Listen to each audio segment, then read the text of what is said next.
And in other news, May 13th marks almost 3 decades since the meditation practice Falun Gong was made public. Practitioners around the world, including in the UK, meditated together to celebrate the day. Here's NTD's Jane Well with the story. Modern life is very fast-paced, and it's bigger and better and faster and stronger, and sometimes you can feel like you can't keep up with all of this. And the practice helps me because the practice teaches me that I don't have to. That actually everything I need, I will have everything I need. Practicing the ancient discipline of Falun Gong brought Raquel and Asita Sananyake a positive outlook on life. You can face the society, you can face the day in a different way because your head is clear. Their twins Callum and Kai were born during the lockdown. Over the weekend, the family arrived to celebrate World Falun Dafa Day in London. May 13th marks almost 30 years since Falun Gong was made public. It's just such a wonderful feeling to be with everyone, and especially after lockdown, it's so good to see everyone again.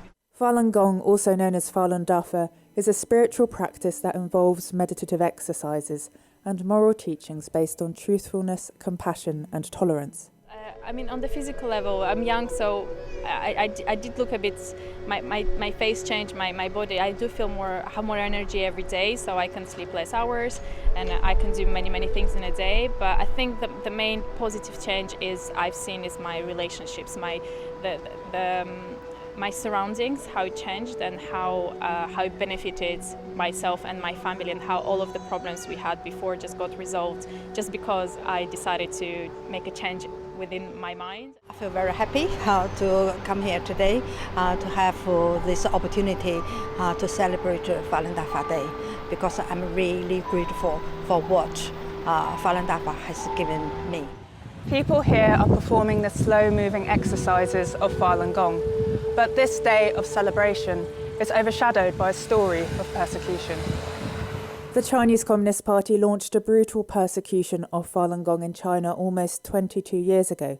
It continues to this day. I want them to have that freedom, so they can, freedom to believe what they believe, and to end this persecution. So that's why I'm, here to raise the awareness to people and try to get the support from the UK government to help to stop this persecution. It's my responsibility to speak out for the people that can't in China.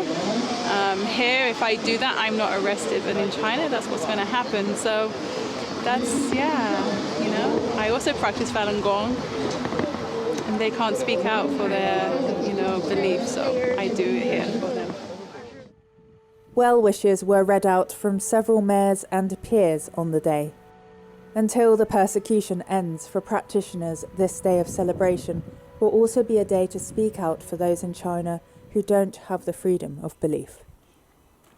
Jane Well, NTD News, London.